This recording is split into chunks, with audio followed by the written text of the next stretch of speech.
Good evening, everybody, and welcome to Fantastic Fungi Reimagine. We've got a really special program here coming up for you. My name is Stephen Apcon. I am a co-founder of Reconsider, a nonprofit that's focused on creating media and experiences around transforming our world and our relationship to life. Also a executive producer along with my partner Marcina Hale on the documentary Fantastic Fungi, directed by Louis Schwartzberg, and also a producer on this album, Fantastic Fungi Reimagine. And that's why we're here today. And we've got two really special guests. We're so grateful for them to be here. Vienna Teng happens to be on the album. And she is a pianist, a singer-songwriter, an environmental activist. She's written code. She's released 5 full-length studio albums, composed a musical, and is very, very active in the environmental activism world. Welcome, Vienna. Thank you, Steve. It's a pleasure to be here. Thanks. And we also have another special guest, and that's Amy Martin. Amy is the founder and executive producer of Threshold, which is an amazing podcast and public radio program. I think it's been going since 2016, and each season they take a deep dive into a particular story of pivotal change in the natural world.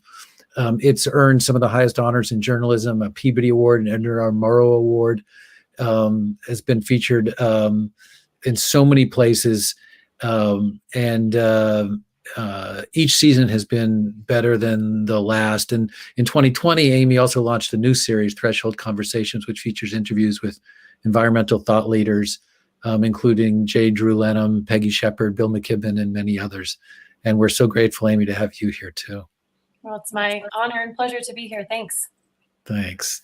And I want to start with you, Vienna, because you have an amazing song on the album, Watershed. Just beautiful. And I think that one of the things that's so important for us when you joined this project was that you hold this space between music and the environment. And you have a solid foot in both worlds. But even more than that, I think you transcend it and you move effortlessly between them both. And one of the reasons we're so moved by that is the notion of reimagining for us was that it is the musicians, it's the artists, it's the creators that are able to look beyond and to see where we need to go. And can you talk a little bit about your movement between those worlds and what you see? Yeah, effortlessly is not how I think of it, but I'm glad that maybe how it sometimes appears. I would say that I really feel I feel really drawn to figuring out how to be useful in the world. And I know that's not how every musician approaches, their craft or their art, but I'm always looking for, what is it that people connect with and then help them to, do something greater than they might otherwise be capable of. And so that's kind of what I keep in mind in sort of both my lives at the moment. And in music, I'm often trying to think about that in terms of whose perspective can I sing from, can I write from, that reaches people in a way that maybe just reading an article or hearing it in a documentary or a news story might not. And so Watershed was actually born out of that. Could I write from the point of view of climate change, of the earth and the changing kind of systems as they're affected by humans and kind of human activity. And, it seemed like sort of presumptuous thing to do, but I thought it could be kind of interesting to connect with it almost like as a voice that you can have a conversation with. So that was where that was born out of. And I should also give credit to Jared Diamond because the whole song actually was inspired by his book Collapse, which I know, Amy, you're sitting in Montana, and I think the Bitterroot Valley actually plays a role in that book and the kind of changes to the environment that are happening there. So, I kind of draw my inspiration from a lot of different places. But then in the sustainability work that I do, it's the same question of how do you kind of stand in the shoes of someone else and say, what would it take for you to do something a little differently, or to conceive of something a bit differently? So I feel like there's a bit of a connective thread in that way. Yeah. I hadn't thought about it until just this moment, but last night I was doing I was having a conversation live with two musicians, Tom Chapin and Jen Chapin. I don't know if you remember Harry Chapin, was a musician and also a tireless activist for around hunger and poverty issues, and also a storyteller. And what he talked about was, what could one person do? And I could just feel that in what you were saying about that sort of being compelled to act in that space. It's really beautiful. And Amy, you've been so tirelessly focused on these issues, and I'm wondering where you came to it, and also in particular around like this film, which talks about the intelligence of nature, but primarily around mycelium. And I'm wondering what messages you might have from the mycelium too. Well, I mean, the film makes me want to get to know the mycelium better, for sure. It's something that, I mean, I had through learning about biomimicry some years ago, I felt like I had some awareness, but it really sparked like, oh yeah, I need to learn more about this, and I need to figure out how to report from that part of the world in a future season of Threshold potentially. And I love what you were saying, Vienna, about like trying to bring forth a different voice. I feel like in a way that's kind of what Threshold is about as well, but in less of an imaginative, like artistic way, and more just by like pointing the microphone at different things, whether it's communities that are often left out of the conversation, or creatures, places, what does a bison have to tell us? What does a prairie have to tell us? What does an ice sheet have to tell us? And what do the people who are most impacted by not only climate change, but all the different environmental changes that are going on around us right now, what do they have to say? I feel like that's a huge part of what we're trying to do on Threshold, is really broaden the idea of who the experts are, and bring in different ways of knowing and different ways of solving problems by just having a more integrated conversation between different parts of society. So I'm not sure I answered your question. No, I think you did. And, you brought up biomimicry, and as Vienna has is in both of those worlds, so are you, Amy. And I know you're a singer-songwriter yourself, and you're featured in the biomimicry website. I think was one of the songs that you wrote. Is that correct? Yeah, actually, I wrote and co-produced the whole album. With them for them. Yeah, many years ago. The first film that we produced in Reconsider was a film called Planetary, which Janine Benaris is prominently featured in, as are so many of the people who you've had on your podcast, Bill McKibben among others. But it talks about sort of it's a meditative film on what does it mean to be planetary. How does that shift our perspective on things? Yeah. And Vienna, can you share a little bit with us how you came to this particular project? Sure. It was actually through my dear friend Amber Rubarth, who Steve, I know you know quite well. Our dear friend as well. Yeah. And so she, of course, has been involved in all sorts of really interesting interdisciplinary projects. And she just reached out to me and said, I'm involved with this documentary called Fantastic Fungi, and we're putting together this companion album. And would you be interested in, at the time, she said, would you be interested in writing something for that companion album? And so she sent me the film, and I watched it and absolutely loved it. And I have to say that my husband and I have been fans of Paul Stamets since before seeing the film. And so when we heard it was going to be a film about fungi and like the beauty of mycelia, and that Paul Stamets was going to feature prominently in it, and there was going to be all this gorgeous, videography and time-lapse photography, I was already in. So, and also from my environmental studies when I was in graduate school, had been already like awakened to this idea that fungi are these fascinating organisms and do so much more and are so much more pervasive and interesting than I think a lot of people like myself were aware of before. So I was already interested in the topic and loved the film. And then I confess I didn't end up being able to do justice to the film by like kind of writing a song inspired by the film. So maybe that's to come. Yeah. But I did think that Watershed could be a contribution to a companion album because it was sort of in the same spirit of kind of, there's this narration throughout the film of speaking from the point of view of the fungi. And I'm like, well, I do have a song that's speaking from the point of view of a similar sort of perspective. Yeah. Well, we're really grateful that your voice is on the album. And a big shout out to Amber Rubarth, who's an amazing force for good in this world and a wonderful creative musician and really the impetus for this whole project, a producer on the album. She's featured on the album as well, and also to Parmita Pushman, who's been a wonderful partner along with Marcina and I. So the title for the album was really particularly chosen, Reimagine. And as I said, I think that is what we need artists to do, right? Is to help us to reimagine. And so often in the work around sustainability and climate change and everything, people can often want to come from a place of fear, right? And it's like, you want to beat people over the head of what's coming and how terrible it's going to be. Yet we've always felt in Planetary that the most important thing you can do is create that sense of affection, of connection, because we protect that which we love, right? And I'm wondering, in terms of reimagining, we know what's possible if we don't act.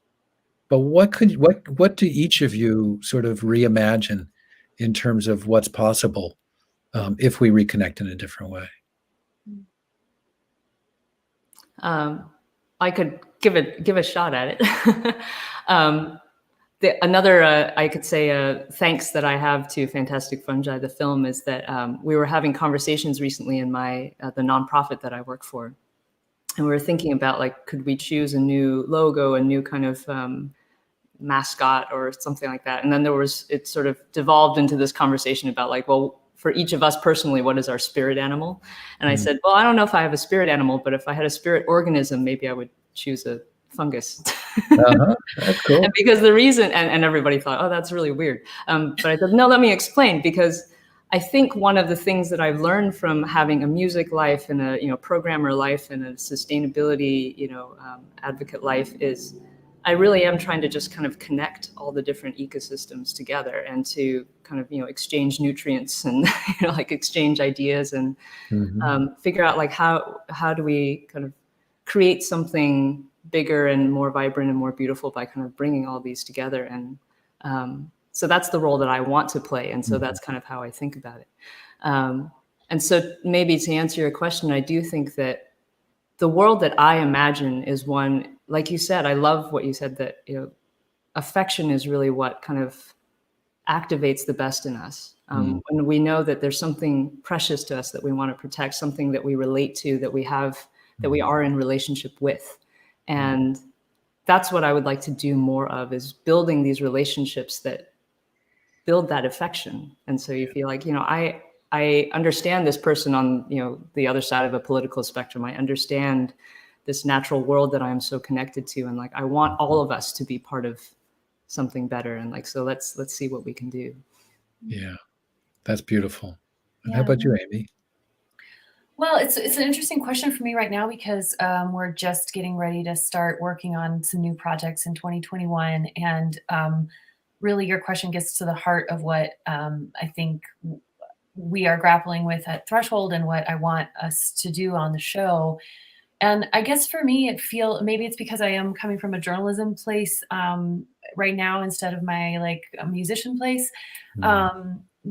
Not that those are 100% distinct, but it's sort of a different part of my brain that I actually feel like it's really important to try to build connections between those two things that you were talking about, between the fear and the hope and the love and the reimagining, and that in any conception of how to move forward here, that sort of banishes one side of that to like, we can't think about that. I think that doesn't work. Like there are reasons to be really scared, and there's a certain, there's and to be mad and to be feisty and to push hard, and to push with urgency. And if we only have that kind of energy in the mix, it becomes, righteous and dark and off-putting. And on the other side, if we're only feeding the love, or I mean, I also think we need to really feed the love and the hope and the affection and the wonder that's at the heart of the whole deal. So I'm trying to figure out ways that we can do some reporting and storytelling that marries that, so that all of this complicated experience we're in right now can be part of how we figure out how to move forward. That's really abstract, I'm realizing. No, it isn't. I love that, actually, because really what you're saying is it's about the integration of all of it. Yeah. Yeah. And I didn't mean to imply that like getting angry is the wrong thing.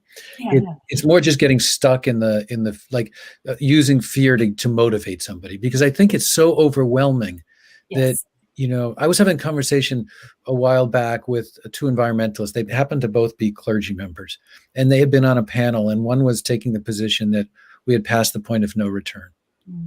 And the other one had taken the position that there was still time to turn it around. And I heard them going back and forth, and I stopped them at one point and I said, aren't you asking the wrong question? Because it seemed to me the question is, if you frame it in that mode, it's a transactional question. Right? It's, if I do this, will it make a difference? As opposed to, how do I want to live my life as an expression of gratitude for life itself and connection with this natural world that I'm a part of and not separate from? Yeah. And I think, yeah. And I also feel like, the main people, and I kind of count myself among them, who I hear kind of in this kind of hand wringing of like, should I be more scared? Should I be more hopeful? How much hope should I have? How everything? It's mainly really privileged people. Like if you're on the ground and like the shit is hitting the fan, you don't really have time to worry about what is the appropriate emotional response. You just like get to work, And I think that's kind of that's where I feel like it all sort of comes together in a very pragmatic and ultimately powerful way, because then we start to be able to marry our need for solutions with like the immediacy of like, okay, but what can we do right now? What are the steps we can take today? Yeah. Doesn't it seem a little crazy that we're going through this pandemic, and the conversation we're having is, what are we willing to sacrifice to save a few 100,000 lives, which of course is really important, right? But we're not really willing to have the conversation about what are we willing to sacrifice to save humanity's existence on this planet. I mean, I laugh, but I cry inside. Yeah, absolutely. And I do feel like a lot of this speaks to, I love what you said, Amy, about that, the anger and the fear is absolutely, valid and part of the whole mix, and in many places quite necessary, right? That's what leads to the energy to organize and the energy to push for better, and the energy to, in some cases, like, undo or override the things that need to be undone or overridden. And maybe hopefully not to beat an analogy or a metaphor to death, but like, again, I think about fungi, right? Like, the reason most people immediately think of it as like fungi, why are we talking about mushrooms? Because they think of it as like weird, decay related, creepy stuff, sometimes poisonous, all that sort of stuff. And they play such a vital function. So, destruction is part of it. And, darkness, you could say, is part of it. And the fact that, we need to kind of think of it as a whole and think about like, doing the work. And holding all of that as a kind of both and, like, yes to to all of it.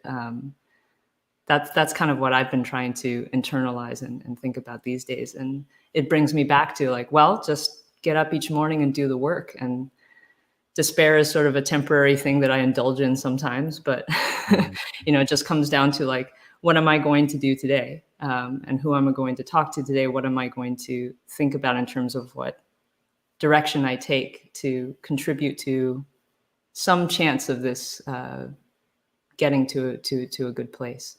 And I think that there is some ways in which we pass points of no return, and there are definitely signs of the way that we're not going to be able to figure this out or get our act together. And I think the activists who are really good at this stuff see all that, and they know all that, and they also move us all forward. Show up. I love bringing the fungi metaphor and reality into it, because it speaks to the fact that part of the process of growth is also digesting what is dead and turning it into something else, transforming. And I think that in our our current economic system is just built obviously on endless growth without any sense of attention to that part of the cycle. And I think that's partly what leads us into these dead ends when we think about reimagining and building different worlds, is that like, if the only thing that we have sort of conceptual space for is more and better and bigger and grow, what happens when we do need to like digest the crap that's like just sitting on the forest floor that needs to get ground up, and and so I you're making me think. Which is a good thing. And it's also, look, I mean, it also relates to our relationship to our own mortality. Mm-hmm. Absolutely. Yeah, because it's not just more growth and bigger and better and longer. It's also that sense of not being willing to come to grips to death and birth, right? And to being part of that natural cycle. Yeah, to the extent that we have leaders, denying the existence of a pandemic that is, killing millions of people. It's all part of that, of just like, no, that part doesn't happen. It's not real, not me, and it's really, I think we're getting a really hard dose of the dysfunction of that. And like, we need the fungi actually, and in the fungi parts of human societies to like, take care of what needs to be gone so that new things can grow.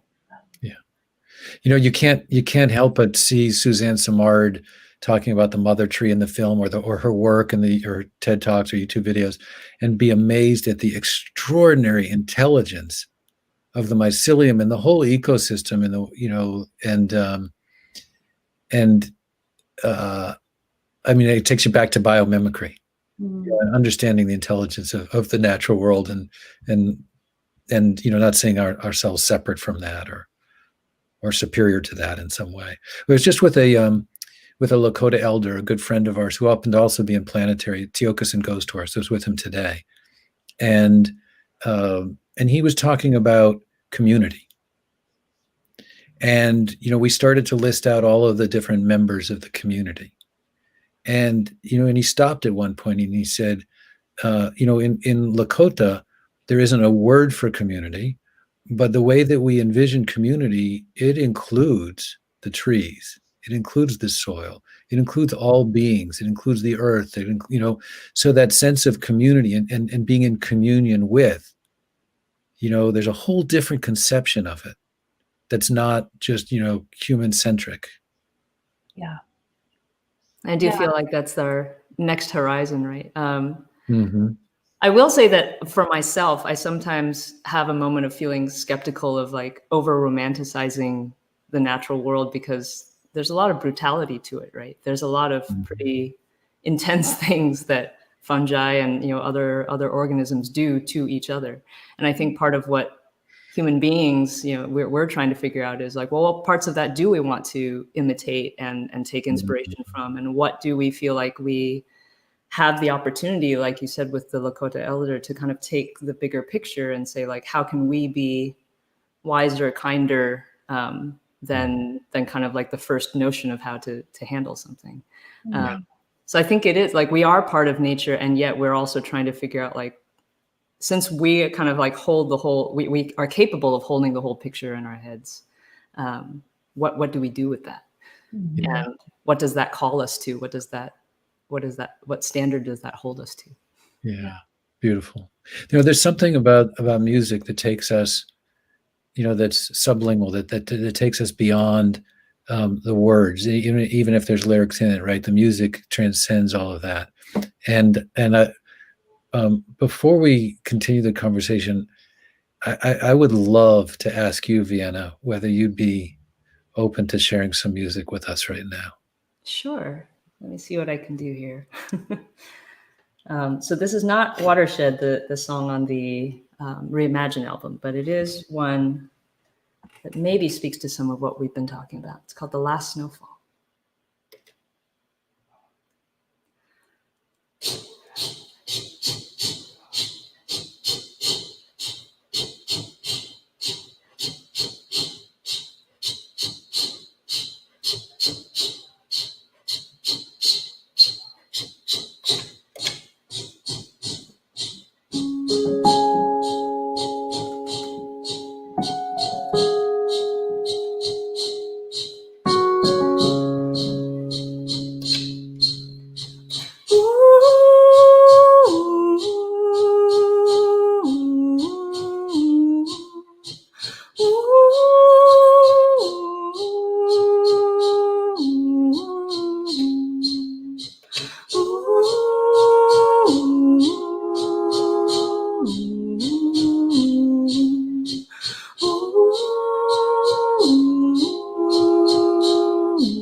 If this were the last snowfall,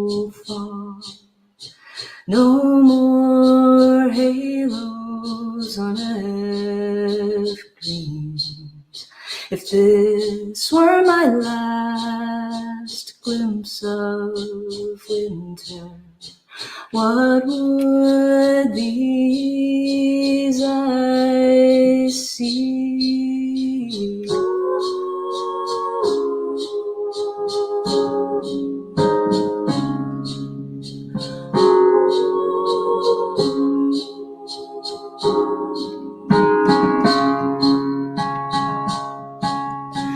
This were the last slow curling of your fingers in my palm.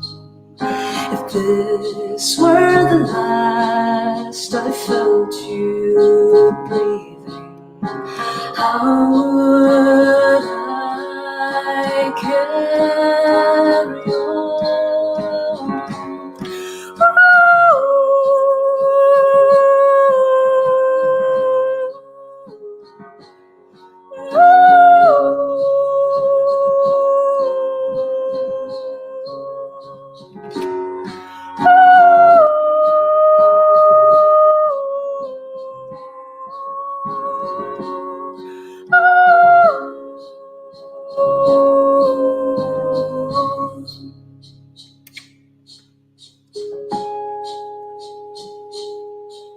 This is not the last snowfall,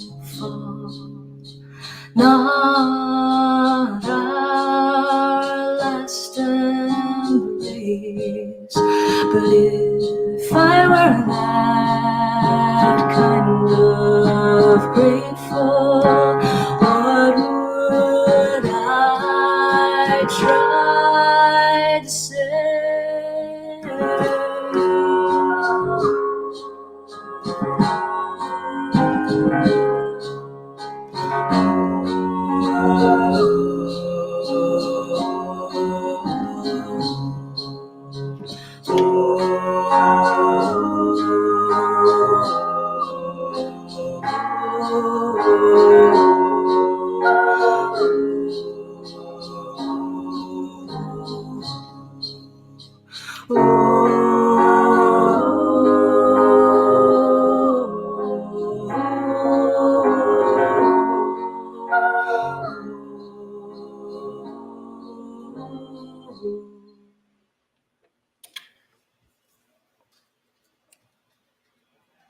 Beautiful.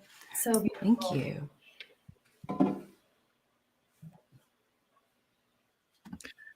Made me a little Thank you weepy. so much. It was spectacular. Thank you. Just beautiful. Yeah. I'm so glad to be joined here by Vienna Teng, who is a musician, environmental activist, mom, so much more. And on the album Fantastic Fungi Reimagine, we're so grateful for that. And Amy Martin, musician, podcast creator, journalist, environmental activist, force for good in this world. It is so great having you both here. And You know, before we go, I was just feeling as you were singing, and I was really moved. And I was thinking, many of us may feel some relief as we're shifting into sort of a new cycle, and we're actually having the conversations, and the climate and the environment has become part of a political discourse. Almost, it seems like for the first time, where there's talk of a climate change czar and all of this stuff. Yet the work isn't done. Just a shift in administrations, and we have to be really careful and mindful that this isn't just a passing way of sort of deferring the conversation and being able to take a breath. And it brings me back full circle to the conversation last night, and to thinking about Harry Chapin, when he said, when in doubt, do something. And I'm just wondering what that means to each of you, because you're so immersed in this world and so thoughtful about it. And it's easy to say, there's a call to action and just go do this one thing. But what if there is one thing, not even necessarily about doing, but that people can take from this and from today and from your work, what might that be? As we head into, for some people tonight, the first night of the Festival of Lights, we're going into a holiday season that is about birth and rebirth and all of that. Yeah. I guess, I think one thing that's really on my mind right now, there's so many answers to this. And I think maybe that's in a way part of the answer is whatever calls to you, whatever speaks to you. But the thing that's I'm really thinking about a lot lately is just the really intense need for systemic change. And as much as it's important to take personal responsibility for all of the things in our own lives, that we want to try to bike and we want to try to, eat local food and all these different things. Those things are super important. But we are at a moment where without systemic change, we're in really deep trouble. Or maybe another way to say it is we're in deep trouble and we need systemic change to fix that trouble. And so, yeah, not only is the work not done, I feel like what's happened with this shift, this political shift, is just, okay, now we can actually maybe start to do some work. So that's and so if your work is telling stories, if your work is connecting with people in your own community just to learn more, if your work is to get involved in elections, I just think from whatever sector of society you represent, like we basically have to turn all of our attention as much as we can towards the intersection of climate justice, social justice, and how we can't move forward without taking better care of each other, and that includes letting ourselves be taken better care of by the planet by not ruining it. Nice way of putting it. Couldn't agree more. I love that, Amy. And maybe to build on that, I've found that, for me, it ends up being a combination of things. Like I found that I want to continue with my whole, struggle and reflection of like, what is my particular contribution? What is my unique, kind of niche in all of this? But I've also realized the systemic change movements are so important. And so sometimes just being one of 1,000 or 1,000,000 people doing a thing that I'm not particularly good at, but that just needs doing, is one that I'm increasingly devoting time to. So if that means, doing canvassing calls for elections, or, doing some of grassroots organizing, or even just supporting people who are doing some of that difficult work, and just kind of trying to continually educate myself on like, where do I need to be contributing a little bit of that time and energy. It sometimes feels a little painful, and sometimes it's hard to know, like, is this making a difference? But I've realized that that's a really important part of what I have to make part of my habits. And so I love that call to what role do each of us play individually in systemic change rather than just kind of personal responsibility. Yeah. I love that, because it you have the personal responsibility piece, but it is in the action of working towards systemic change. It's also the recognition of our oneness and our connection to the entire community, to the entire planet. And I found it so inspiring every time I get involved. I feel very small. I feel very incompetent and small a lot of the time, but I also see so many people and so many, other members of our kind of natural world family doing such amazing things that I can't help but have my breath taken away sometimes. So when I put my ego aside, it's really energizing stuff. Well, that's where the freedom is too, right? Yeah. And it's also such a good parallel for how it feels to be out in the natural world and having a deep experience. Is like that wonderful freedom of humility and smallness of like, I'm so tiny, my life so doesn't really matter. And yet like right now, this is amazing and I get to be here. And I guess, just to kind of circle around, Stephen, to something you said toward the beginning is another thing I would just say is like, get outside, fall in love with something, whether it's your city park or your tree outside of your house, or I'm lucky enough to have like mountains and things to run around on. But I think partly why your song was really emotional to me, Vienna, is just like you can feel love and true connection and affection for the world in that, and it's so true that that's the foundation of it all, and we all have that. It doesn't matter if we're Democrats, Republicans, what country we live in, we all have that, and it's connecting with that is important fuel, I think. Yeah. And the integration that you talked about, Amy, of the fear and the affection, right? Or the anger and the affection. It's also the integration of the smallness that you talked about, Vienna, and then also the extraordinary miracle of each of our own lives. So it's holding both of those things. I definitely feel that now that I have a baby daughter. She's 9.5 months, and not a day goes by that I don't look at her and go, how did this happen? How does that even, that's amazing. Yeah, there's a whole universe in her. Exactly.